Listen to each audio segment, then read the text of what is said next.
Hello good evening students. हमने इससे पहले सिंपल इंटरेस्ट का टॉपिक फिनिश किया था। आज हम स्टार्ट करेंगे कंपाउंड इंटरेस्ट का टॉपिक। सिंपल और कंपाउंड इंटरेस्ट में बहुत ज़्यादा फर्क है, तो हमने भी इन चीज़ों को उसी हिसाब से डील करना। तो कंपाउंड इंटरेस्ट क्या होता है, पहले first lecture basics of simple interest and compound interest में मैंने अच्छे से बिल्कुल विद एग्जांपल्स सब चीज़ें समझाएंगे कि सिंपल और कंपाउंड में क्या फ़र्क है। रिविजन के तौर पे मैं एक बार फिर बता देता हूँ सिंपल इंटरेस्ट और कंपाउंड इंटरेस्ट में क्या फ़र्क है। एक एग्जांपल प्लॉट करके, फॉर एग्जांपल मैंने बैंक में 1 लाख रुपया डिपॉजिट करवाया। 1 साल के बाद मेरे को उस 1 लाख पे इंटरेस्ट मिलेगा 1,10,000। फिर जब अगला साल आएगा तो मेरे को उस 1 लाख पे फिर से इंटरेस्ट मिलेगा, सिर्फ कितना, 10,000। पर कंपाउंड इंटरेस्ट में क्या होता है, अगर मैंने 1 लाख डिपॉजिट करवाया, पहले साल मेरे को इंटरेस्ट मिलेगा फॉर एग्जांपल 10,000 ही। अब ओवरऑल मेरे अकाउंट में हो गया 1,10,000, तो दूसरे साल मेरे को 1,10,000 के ऊपर इंटरेस्ट मिलेगा, फॉर एग्जांपल वो बनता है 12,000। तो तीसरे साल मेरे को इंटरेस्ट मिलेगा 1,32,000। तो काफ़ी फर्क है सिंपल और कंपाउंड में। अब सिंपल के हमने दो फॉर्मूले समझे थे, simple interest equal to principal into rate into time upon 100 और amount equal to principal plus simple interest. वैसे ही कंपाउंड इंटरेस्ट में भी फॉर्मूला है। कंपाउंड इंटरेस्ट का पहला फॉर्मूला है, कंपाउंड इंटरेस्ट का ये अपना फॉर्मूला है, ये मैंने लिखा हुआ है। कंपाउंड इंटरेस्ट का formula P1 plus R upon 100 की पावर n माइनस p। ये आपको याद करना पड़ेगा, इसकी कोई शॉर्टकट नहीं है।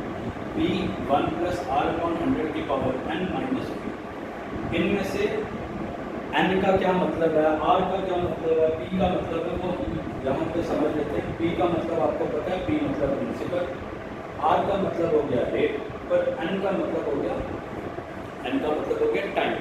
और ये सारी चीज़ें आपको क्वेश्चन में गिवन होंगी, आपको टेंशन लेने की ज़रूरत नहीं है। आपको खाली इस फॉर्मूला के अंदर ये वैल्यूज पुट करने और उसी हिसाब से आपका आंसर होगा।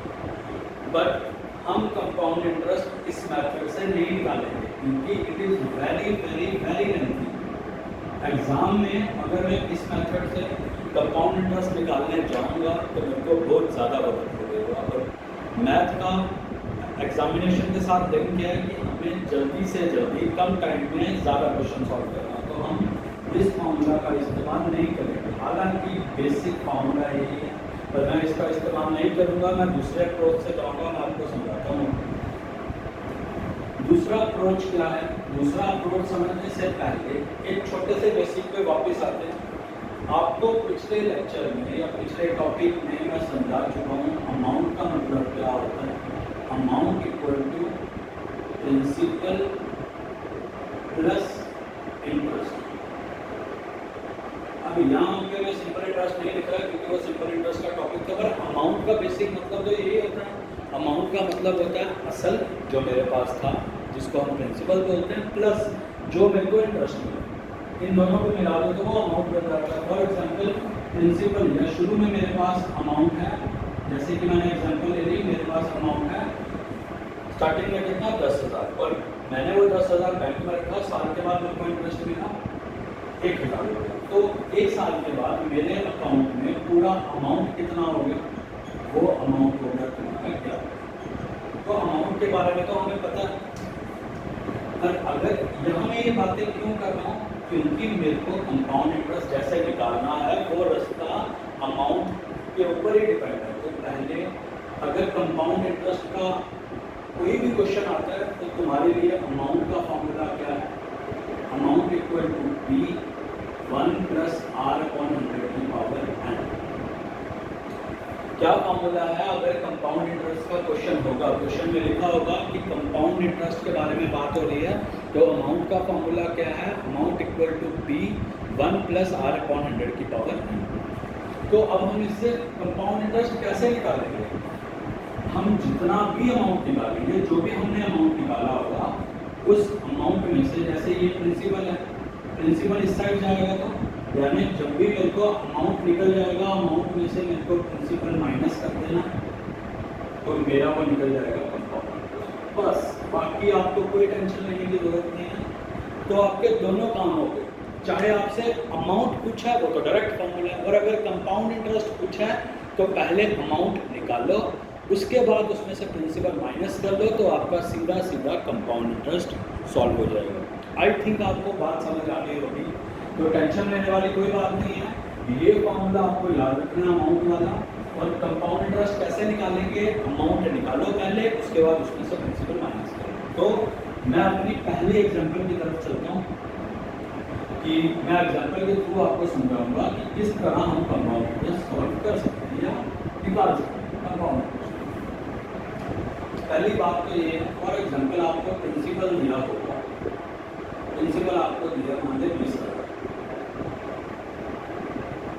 कितना टाइम दिया, मान लो टाइम दिया 2 साल, और रेट कितना दिया है, रेट दिया फॉर एग्जाम्पल आपको 10%, और आपको पूछना है फाइंड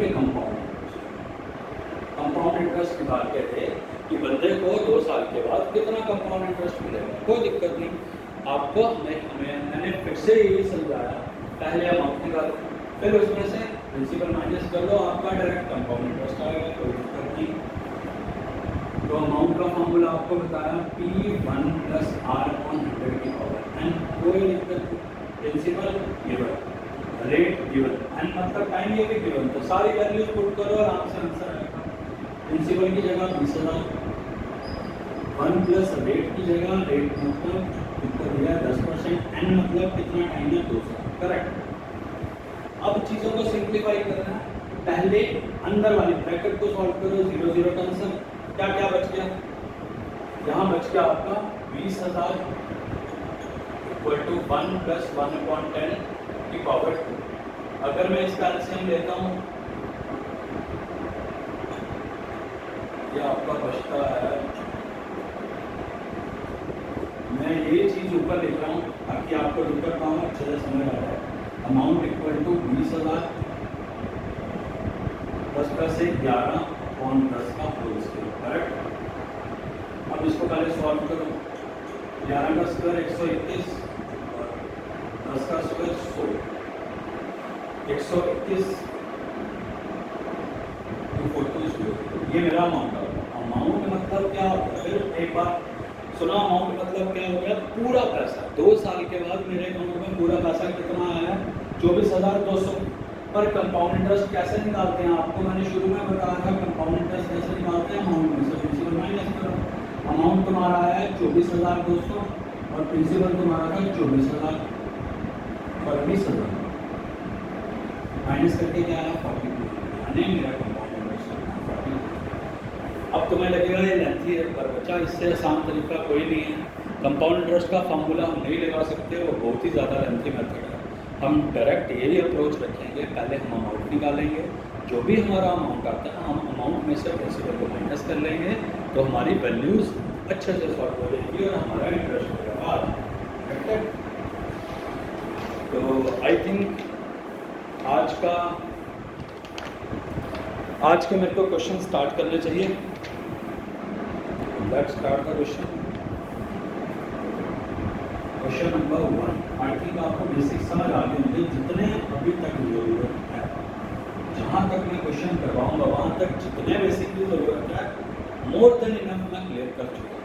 तो अब जितने हमने बेसिक समझे, फॉर्मूला समझे, उन बेसिस पे 2-3 क्वेश्चन करते हैं ताकि किसी को ऐसा ना लगे कि हमारा टाइम वेस्ट हो जाए। क्वेश्चन नंबर 1 मैं पूरा लिखूंगा प्रॉपर इंग्लिश में, ताकि एग्जाम में हमें क्वेश्चन को समझने में दिक्कत ना हो।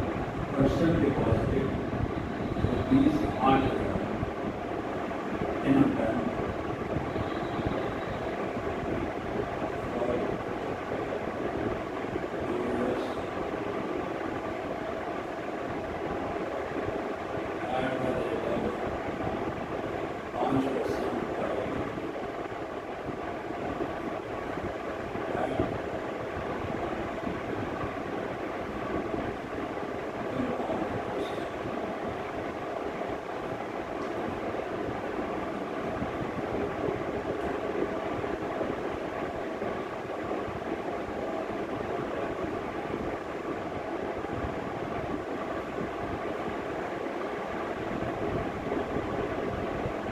पहले देखो आपसे पूछ क्या, तो आपसे चीज़ें पूछ रहे हैं, आपको फिर क्या क्या चीज़ें उसने गिवन हुई हैं, इन चीज़ों को एनालाइज करो, क्वेश्चन आराम से सॉल्व हो जाएगा। क्या बोल रहा है अब पर्सन डिपॉजिट 8,000 इन बैंक, बंदे के पास 8,000 है, उसने बैंक में डिपॉजिट की, कितनी देर के लिए, कितनी देर के लिए डिपॉजिट की, उसने बैंक में डिपॉजिट किए वैसे 2 साल के लिए, 2 साल के लिए। कितना percent interest at the rate of 5% per annum eight compound. Question में आपको क्लियरली बता दिया, बंदे के पास शुरू में कितना पैसा है, 8,000 रुपया, ठीक है, प्रिंसिपल गिवन, रेट कितना चार्ज कर रहे हैं बैंक वाले, 5% के हिसाब से उसको ब्याज दे दें, और कितना टाइम वो पैसा लगता है, 2 साल, ठीक है। आपसे खाली अमाउंट पूछे, मज़ा आ गया। हम पहले अमाउंट निकालते थे, फिर इसमें से प्रिंसिपल माइनस करते थे, उसने तो डायरेक्ट अमाउंट पूछा, एक ही फॉर्मूला लगाओ, अमाउंट की वैल्यू निकालो, फिर करो अमाउंट इक्वल टू 3 + 7 प्रिंसिपल है मेरा 8,000, 1 प्लस रेट कितना है 5%, तो कितना टाइम है, 2 साल, एन की जगह वैल्यू रहेगी 2। अब 5 बन जा 520 जा, क्या बच गया, ये 8,000 ब्रैकेट में 21/20 का whole square. I think question मिटा के मेरे को ऊपर लिखना चाहिए ताकि आपको अच्छे से समझ आए। अमाउंट इक्वल टू 8,000, 21 का स्क्वायर होता है 441 और 20 का स्क्वायर होता है 400, 2 0 2 0 का 4 1 का 420 का 240 का 8820 मेरा अमाउंट आ गया। यानी अगर मैं बैंक में 8,000 जमा करवाता हूँ 5% इंटरेस्ट पे, 2 साल के बाद मेरे को कितना अमाउंट मिलेगा, 8,820। तो ये मेरा आज का पहला क्वेश्चन कंप्लीट हो गया। सेकंड क्वेश्चन की तरफ चलते हैं। क्वेश्चन सिंपल है, क्वेश्चन मुश्किल नहीं है, बस आपको कंट्रोल रखना पड़ेगा कि मेरे को क्या क्या चीज़ें गिवन है, क्या मेरे को फाइंड आउट करना है। थोड़ा सा क्वेश्चन में अगर वो तुमको ऊपर नीचे करेगा, तुमको डराने की कोशिश करेगा, डरना नहीं, हमारे बेसिक बिल्कुल क्लियर है, कोई दिक्कत नहीं। एक क्वेश्चन हमारा हो गया, सेकंड क्वेश्चन की तरफ चलेंगे। क्वेश्चन नंबर सेकंड का टुडे, क्वेश्चन नंबर सेकंड में क्या चीज़ें दी, क्या बोल रहा है, find the compound interest on a sum of ₹25,000 after 3 years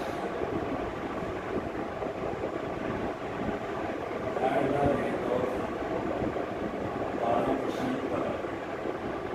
यदि कोई दिक्कत नहीं, क्या बोल रहा है, तो कंपाउंड इंटरेस्ट निकालो ऑन अ सम ऑफ। हमेशा तुम्हें बताया ऑन अ सम ऑफ, इस वर्ड का क्या मतलब है, इस वर्ड का मतलब है प्रिंसिपल, यानी जो असल पैसा है तुम्हारा कितना है, 25,000, 3 साल के लिए 12% का इंटरेस्ट है, तो बताओ कंपाउंड इंटरेस्ट कितना है। कोई दिक्कत नहीं, पहले देख लेते हैं क्या गिवन है। प्रिंसिपल गिवन 25,000, कितना time given, time given 3 years, rate कितना 12%, कोई दिक्कत नहीं। पहले अमाउंट निकालते हैं, अमाउंट में से प्रिंसिपल माइनस करेंगे, कंपाउंड इंटरेस्ट आ जाएगा। अमाउंट की वैल्यू, अमाउंट का फॉर्मूला 3 + 7/100 प्रिंसिपल 25,000, 1 प्लस रेट आ गया 12%/100 और टाइम आ गया 3 साल, 4 3 425, यह आ गया 28/25 का होल क्यूब इक्वल टू 25,000। ये थोड़ा सा लेंथी कैलकुलेशन है, क्वेश्चन जानबूझ के मुश्किल क्रिएट किए हैं, कोई दिक्कत नहीं। तो 26,000 ये आपका सॉल्व करके, पूरा सॉल्व करके, यहाँ पे ज़्यादा हाथ पाँच हो जाएगा, पूरा सॉल्व करके अमाउंट की वैल्यू क्या रहेगी, 25,000 था ये, बस 35,123 रुपये 20 पैसा। ये मेरी टोटल सॉल्व करके है 35,123 रुपये 20 पैसा। निकालने को क्या बोल रहे हैं, निकालने को बोल रहे हैं कंपाउंड। अमाउंट निकाल दिया, जो भी अमाउंट है, अमाउंट में से प्रिंसिपल माइनस कर लो, आपका कंपाउंड इंटरेस्ट आ जाएगा। अमाउंट है 35,123 रुपये 20 पैसे माइनस 25,000, आपका सॉल्व करके ये आ गया 10,123 रुपये 20 पैसे, ये आपका पैसा। आई थिंक लाइट वगैरह चली गई है, लेक्चर आगे कंटिन्यू नहीं कर पाएंगे। दैट्स ऑल फॉर टुडे, बाकी वाला लेक्चर नेक्स्ट क्लास में होगी।